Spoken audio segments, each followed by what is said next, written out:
I think only when we get to heaven will we really understand all the challenges and problems and fears that we faced in life that were completely needless.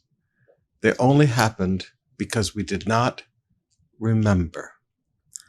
I want you to think with me in our text today. Moses challenges Joshua to remember.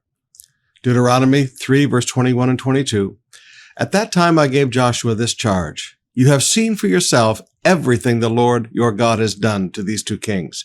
He will do the same to all the kingdoms on the west side of the Jordan. Do not be afraid of the nations there, for the Lord your God will fight for you. He said, now listen, you've seen this. Now, when you face challenges, when you face problems ahead, Joshua, remember, you have seen what God has done for you. Remember. It is in the remembering of what God has done for us that we have faith for the current and for the future battles.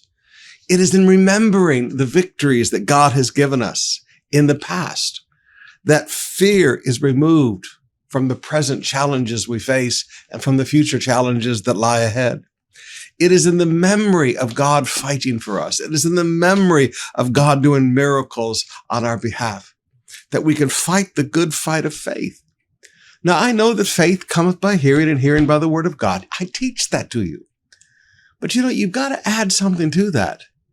Sometimes you have to sit down and think about all that God has done and remember. Moses challenges the people also in our text today, Deuteronomy 4, beginning with verse 9. But watch out. Be careful never to forget what you yourselves have seen. Do not let these memories escape from your mind as long as you live, and be sure to pass them on to your children and your grandchildren. Never forget the day when you stood before the Lord your God at Mount Sinai, where he told me, summon the people before me, and I will personally instruct them. Then they will learn to fear me as long as they live, and they will teach their children to fear me also. Now notice verse 10 again. Then they will learn to fear me. They will learn to respect me. He said, never forget that day you had an encounter with the reality of God and you learned to respect God. So it's not only faith that is affected by our memories. It is not only the removal of fear that is affected by our memories. It's our respect for God. Now, beloved, please, many Christians today have had great encounters with God, just like Solomon of old. You know the big difference between Solomon and King David? David, a man after God's own heart. Solomon had two great encounters with God, but then he seemed to forget them and he lived the way he wanted to live. David was a man who had continuous relationship with God. Now, there are Christians today.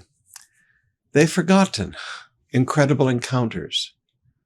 There are members of our own church who have forgotten incredible encounters during the revivals in the mid-90s.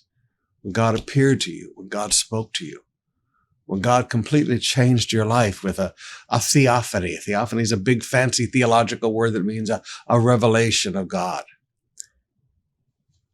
You've forgotten.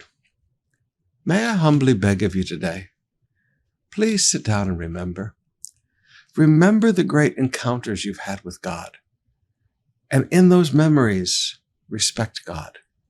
Remember all the miracles and all the deliverance that God has done for you, all the provision that God has done for you.